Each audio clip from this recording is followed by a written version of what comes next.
got Okay. it. Portrait. Got her? Yeah, that's a nice serious look. Yeah, there you go. It's like, James, don't bring that shit in here. It's my Jimmy Joe. Alright, I'm ready whenever y'all are. Do we want to wait until, who you got coming? Alyssa Riggs, but it's fine. We can wait if you want to, Mayor. I'm pretty sure his questions will be superior to theirs. You want to do it? Yeah, let's do it. And then you can just tell Alyssa you got it? Yes, sir. Okay, all right.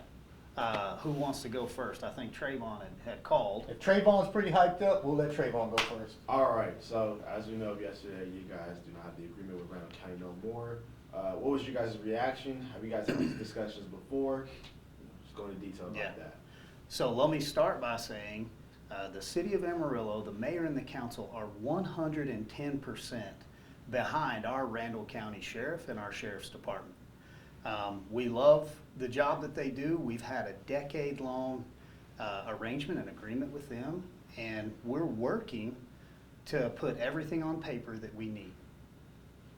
All right, and so my next question is, you guys do have 180 days to figure out what to do next. I mean, so what are some plans, ideas, because this is not a money issue, but a space issue?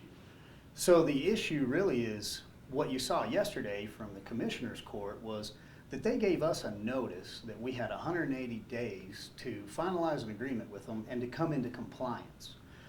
So let's talk about the specifics.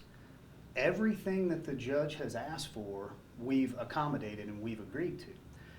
Originally, we have a $75 per day rate. They increased that to $95 for their federal contract. We agreed to that. So in our contract, we moved it from 75 to 95. In a meeting, the judge had said, most of your bookings cost more because your Class C misdemeanor inmates are in and out, they don't stay the night.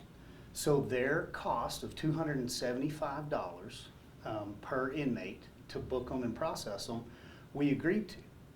We put that in the contract. They had some medical issues that some of our guys are expensive. We agreed to take care of the medical costs.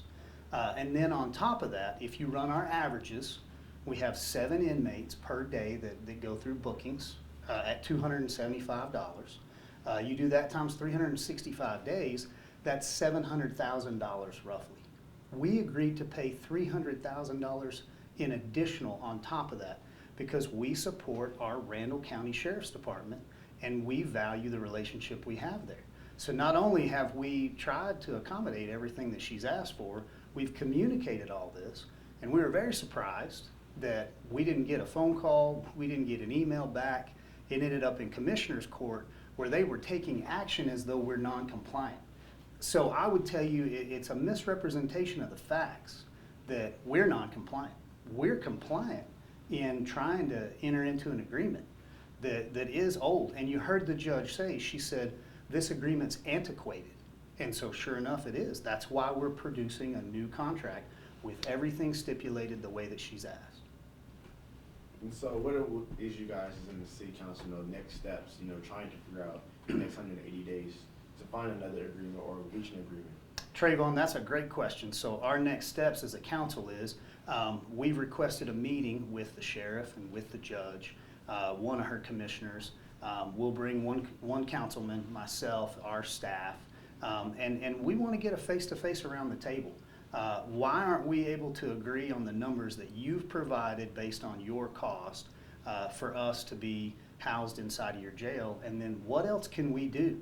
What else as a city can we do that's fair to my taxpayer and fair to your taxpayer so there's equity within the city limits and within the county to work together so we can continue to be good neighbors and partners? What if an agreement can't be reached? What would be the next step? So the question is, well, what if that doesn't work out? We have options here in the city, and so there are other jails. As you know, the city doesn't have its own jail because we believe as taxpayers that it's not good to duplicate services. You don't need a jail in Potter County, a jail in Randall County, and a jail in the city that duplicates that service for the taxpayer. What we need is we need good working relationships where we communicate well. And so if we're unable to work this out with Randall County, we'll take the next step of going to other jails that we have options to enter into a contract with. Could you specify like what other jails you could possibly? No, I can't. Okay. So there are a couple, and we will look at all options, and there are options on the table. What about and you mentioned not duplicating services, is an Amarillo specific jail an option that's on the table? So what option would be on the table if we chose to construct something or to modify a structure? All we would really need to do is take a Class C misdemeanor. This is disorderly conduct, this is DWI. These are Class C misdemeanors where, for a lack of a better term, it's a holding tank. We could run this with jailers and with a few police officers. We wouldn't have to spin up an entire jail. And that would be an option if we got forced to that position. But why would we want to do that when we could contribute to our other jailers that are, right around the city limits? And then I have a question, on that holding situation, sometimes these people don't have enough money to be bonded out, and so they might get shipped off somewhere if you guys do go that route to another jail. And so have you had conversations with prosecutors on, the accessibility to making sure the people who are trying to deal with can be in court at a decent time, reasonable time, where they don't get punished even more? Sure, we wouldn't allow any of the negatives to play into that just because of a distance. So one option is 30 minutes from, the center of town. Randall County is 20 minutes from the center of town. So you're talking about a 10-minute differential for us to transport somebody. Now, if we had a city holding tank or a city jail where we only housed Class C misdemeanor, inmates, then we would have a little less drive time, and we'll factor that into the cost. But as it relates to all of our DAs and our prosecutors, we're going to make sure that whatever arrangement we have works well for them as also. Just to Oh, clarify. good. Go ahead. Just to clarify, this would not have any effect on public safety or the ability of police to make misdemeanor arrests? Well, what I would say is, I'm disappointed that the judge has chosen to play politics with public safety. And so our thing here, our number one priority is public safety and the well-being of our officers and our citizens. And so it's important that whatever we do from here, that remains our priority. And so we cannot have anything that negatively affects our ability to write those Class C misdemeanors and make those arrests. Was there any contact prior to yesterday about what she ended up discussing? So we didn't receive any contact or any heads up on it. I knew about it once it was listed as an executive meeting, of course, but we reached out in an email and didn't get a response. And you haven't had any conversations at all with anybody in the county there since that point? Myself with her counsel? Correct. Or with my counsel? Well, just with Randall County, period. Yeah, no, after their meeting, I did speak with Commissioner Tam, Bowler. Yeah. So, but just a brief conversation with him to kind of go over the details. Wanted to hear what he had, I guess, understood about the contract that we presented and just get his side from it. Can you outline kind of a brief history of your relationship with Randall County to house inmates there? Sure, I think for the last 10 years, we've had a great relationship with Randall County. It's been something where that jail has been an asset to our entire community. We love working with their sheriffs. They do a really good job of running a very professional jail and taking good care of the people that they have to process. We've worked well with them over the last 10 years. The issue has been that the antiquated contract that we have references a bed minimum that doesn't tie to anything other than a gross amount that's not backed up by the actual cost of housing those inmates. So as a new mayor and council, we're forced to look at that contract and say, once again, is this equitable for our taxpayers, both in the city and in the county? And so what we asked for was, how much is it costing? And if we need to pay more, we understand. We're running the risk of paying more the more arrests we make and the more people that stay overnight, and I think that's fair. We shouldn't look to Randall County to subsidize us for what we do on our side, and I know they're not looking to us to subsidize them in a fair agreement. And what was I going to say with that? Do you think this is more about money or space, like funding funding's a better word. Is it Well- about funding or space? Michael, I would say this is more about poor communication than anything.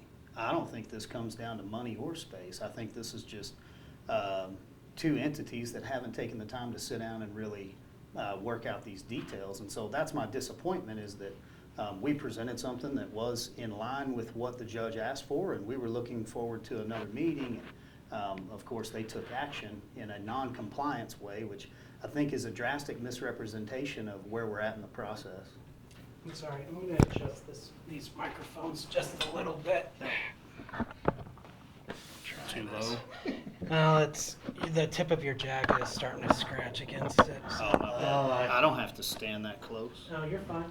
And with this measure, I mean, with what's going on, what pressure do you think has been put on Randall? I know that's sort of but like, why would it come to the point it's came to not have the communication? Well, that's a really good question. So the understanding that I took away from Channel 7's, interview yesterday was that there was a risk of losing a federal contract because we were not compliant. We've agreed to the $95 a day rate. We've agreed to the increased amount for our inmates that stay overnight. We're prepared to sign the contract. They should not have any jeopardy of losing anything based on the city of Amarillo.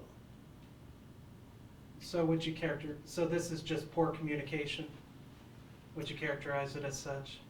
In my opinion, my greatest disappointment is in the fact that we haven't had better communication between the two entities. And I just got a question, Potter County, what is the agreement that y'all have with Potter County? Because I'm not totally. So familiar with it. Potter County is a great partner, and we utilize them for the things that end up over there out of Potter County, meaning like, Class A, Class B, felony. However, they have less space than Randall County. Okay. And so the space that's available there, if we were trying to use that, I don't think would be as advantageous as trying to look at another jail option if we can't work this out with Randall. And do you have a time frame for when y'all might have a meeting with the people from Potter County? I believe we'll have our meeting next week and be able to come back to the table. And I'm very hopeful that we'll be able to have a good meeting with a factual representation of where we need to go from here and what's fair to our taxpayer, because ultimately that's where my loyalties lie. And I know that's where the judge has her loyalties, is to her taxpayer as well. And so it comes down to just the logistics of let's sit down and work out these details. Could you give us a timeline of what you expect to happen in the future and when this might be resolved? Well, I don't anticipate this going more than a couple weeks. So I believe that our staff and our council would be prepared to take action on this if we can't come to an agreement. We won't wait, the 180 days to go figure out what's best for our community. So in the unfortunate event that we couldn't work this out, we would be prepared to get this in process early next year. Do you think that their measure that they took was more of like, I guess, maybe it's a miscommunication, but a frustration that the so-called antiquated agreement hadn't been changed at that point, or? With previous administration that was here, the judge had said that she had been working on this for 10 months.